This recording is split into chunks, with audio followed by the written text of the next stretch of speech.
daily drivers, but we were always balling on a budget and wrenching in our garage. I had a super lazy day yesterday. Yeah, super lazy, didn't even leave the house. So, wanted to start the day off with getting some stuff done. Still got the oil change on the Prelude, and now we're on the road. We're gonna pick up some painting supplies.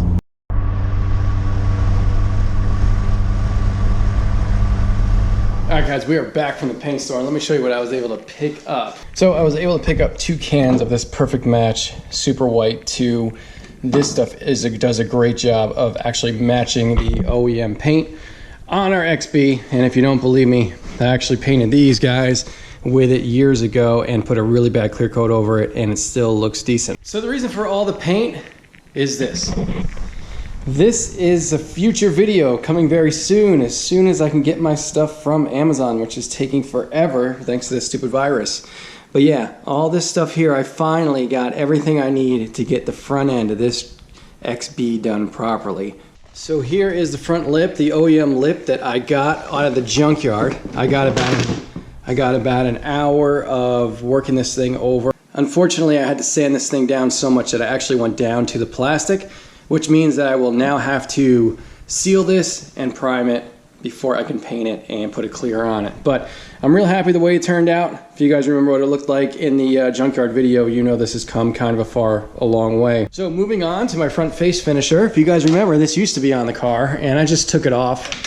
Really no reason at all other than I forget what I was doing. I was doing something where I had to remove it because you always have to remove the grill when you remove it. So nothing wrong with this, except for the fact that it's never was painted all that well and needs some love. So I'm gonna go ahead and sand this down. This is fiberglass. This will get sanded down, primed, and will be painted white instead of black this time around.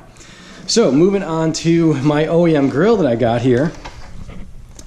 I got this out of a junkyard a while ago, months ago, and yeah, obviously it's green, but we're gonna be going black. And lastly, we have our little OEM grills here.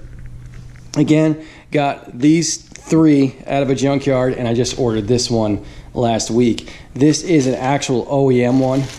There's the part number, or there's the part number.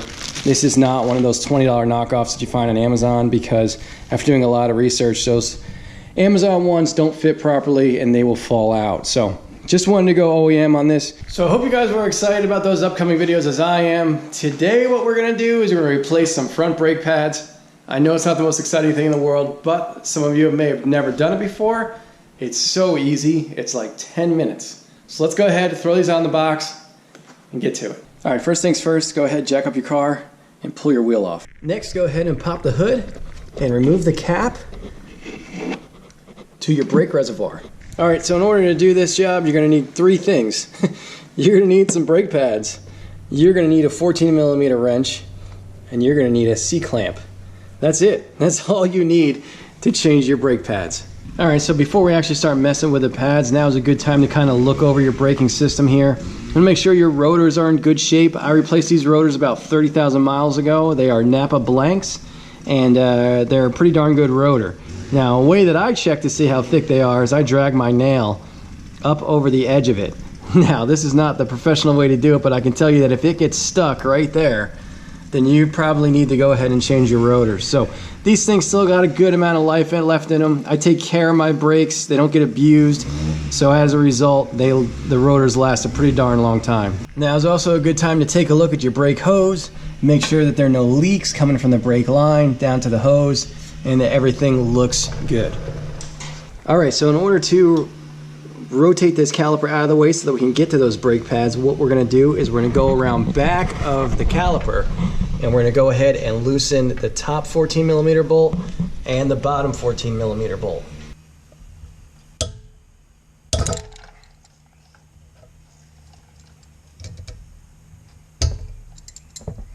All right, so both of these are loose now. I can actually move them with my fingers. I'm gonna remove the bottom one. Pull it out, set it aside, and I'm gonna rotate the caliper up. Come on, buddy. Just like that. All right, so now we're gonna go ahead and pull out the brake pads. You may have to get a flathead screwdriver and get in here and really work them loose.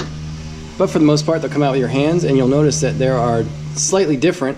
The back ones are going to have that little bracket there. Put that in the back, and then the front one, come on. Front one doesn't have that bracket. Dude, I really need to move this to Tuesdays because the landscapers on Monday, it's an all-day thing, dude. They are constantly going and it drives me nuts. Anyway, back to the brakes. All right, pads are removed. Let's go ahead and get out our new pads. Now these guys I got off of Rock Auto like 2 years ago. The reason I got them? Because they were $7. That's right. Front brakes for $7. Can't beat it. So let's do a real quick compare between the new and the old. As you can see, these pads still have a really good amount of life left on them. I mean, these certainly aren't worn down all too bad. They look normal for 30,000 miles worth of wear. The new ones are significantly thicker. May not really appear that way by the naked eye, but trust me, they're a significant amount thicker. All right, so we're gonna reinstall the new brakes just like the old ones came out. You wanna make sure that the curve matches the curve of the rotor. And then you set it in, and it'll kind of snap into place. I have to play with this stupid slider from the top here because it popped out of its little hole, but there we go. And once installed, you can see how it matches the curve of that rotor like I was talking about before.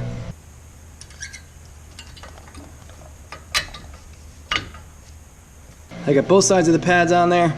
They're not going anywhere. Now we're gonna go ahead and slide the caliper down over the pads, but you'll notice here, if I were to try to do it without pushing in the caliper, it won't fit.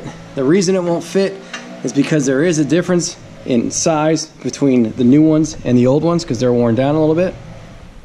So now what we have to do is we have to push the piston back of the caliper. So we're gonna go ahead and use the C-clamp here. I'm gonna put this part in the back of the caliper. And there's a little nut back there. I slide that rear end over the nut, and then I'm gonna go ahead and turn this in. So when you're doing this, you can see that the piston is moving inside, right? It is retracting. Now you want to do it slowly, and you don't want to overdo it. And what I mean by overdo it is you do not want to bottom out the piston on the back of the caliper. So that looks good enough to me. I'm going to go ahead and loosen up the C-clamp. And let's see if we can slide this down over our new pads. There we go. Worked. Now we're going to take our bolt and reinstall this guy. Now you can put anti-seize on these bolts. It's always a good idea. But if you take care of your brakes regularly, in my experience, you don't need all that stuff. Also too, you could put some brake quiet goo on the fingers of the caliper here and a big circle of it on the back of the pad in the rear. I'm not doing that this time around. That kind of just makes a mess. If they squeak, then I'll go ahead and put some of that stuff on there. But I think we're going to be good here. So let's go ahead and tighten these bolts down. You want to do it evenly. And you want to get them pretty tight, but not crazy tight. They're little bolts, you can easily break them. So that's good there. And then down here, same thing. That's good. All right, you're probably pretty excited right now. Hey, I just changed my brake pads, I'm all finished. You're not finished, all right? There are a couple of things we still have to do. We got our wheel on, obviously, but we have to torque down these lug nuts to make sure our wheel doesn't fall off when we go drive down the road. So torque down the lug nuts on your wheels. Okay, the second thing you have to do is you have to come over to your brake reservoir and make sure we're good to go.